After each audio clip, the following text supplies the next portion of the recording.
Juste après les infos.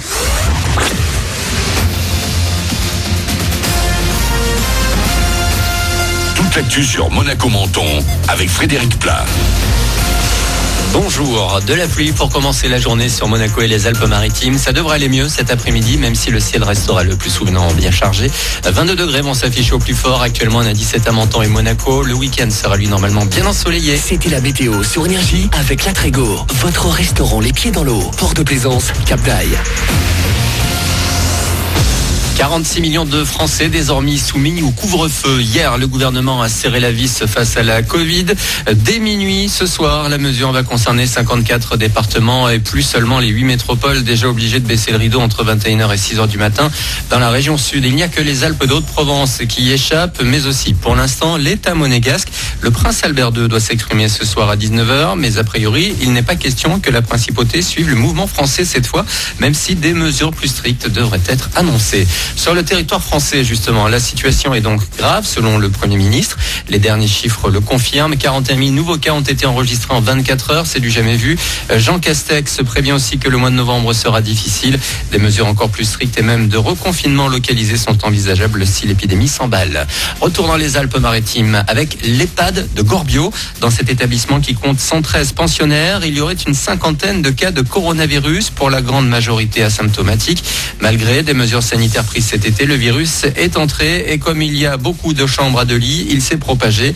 Depuis, une réorganisation a été mise en place et les visites sont dans l'immédiat interdites. Des séances de visio sont proposées. Ça doit aider à limiter la propagation de la Covid-19. On a hier pu découvrir la nouvelle application Tous Anti-Covid avec ses petites mises à jour. Elle propose désormais une carte interactive pour suivre l'évolution du virus autour de nous. Il est aussi possible de trouver le centre de dépistage le plus proche et d'accéder à l'attestation pour déroger au couvre-feu. Hier soir, le lancement était victime de son succès. Les serveurs ont été saturés et certains utilisateurs n'ont pas pu la télécharger. En sport, une grosse raclée, mais aussi une belle victoire. Bilan mitigé pour les clubs français en Ligue Europa. Lille a cartonné 4-1 contre le Sparta Prague hier soir. Nice, en revanche, n'a pas fait le poids face à Leverkusen. Défaite 6-2. Aujourd'hui, retour de la Ligue 1. Rennes et Angers se retrouvent à 21h. Monaco ne jouera que dimanche à Lyon. Et pas trop le temps de se remettre de leurs émotions pour les Aiglons. Ils joueront aussi dimanche juste avant l'ASM et face au LOSC. Couvre-feu pour eux aussi, plus de scènes, plus de réseaux. Big Flo et Oli coupent tout pour un an. Les deux rappeurs ont décidé de prendre du temps et du recul pour se concentrer sur la suite de leur carrière.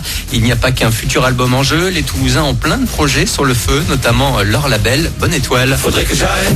Ça, c'était un gros rêve qu'on avait depuis des années, de pouvoir pousser des artistes. Nous, on avait beaucoup envoyé nos maquettes, nos CD à l'époque pour essayer de se faire signer. Je me souviens qu'on était allé à Marseille mettre des CD sous les portes du label de Sopra. Donc ça a toujours été un truc qu'on avait envie de faire. Dans le rap, ça se fait beaucoup. On le monte chez Universal en plus et tout, ouais. c'est la méga classe. Tu vois, il va y avoir des bureaux et tout. Non mais c'est ouf. En vrai là, on crée aussi un festival qui s'appelle Rose Festival, qui sera près de Toulouse. Là, on est en train de faire un truc un peu tentaculaire. C'est surtout plein de rêves qui nous amènent à d'autres rêves, et ainsi de suite, quoi.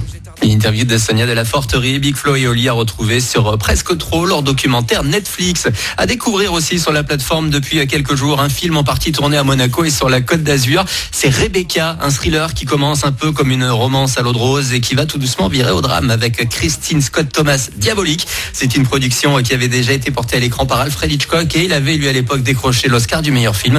Voilà de quoi occuper une soirée couvre-feu.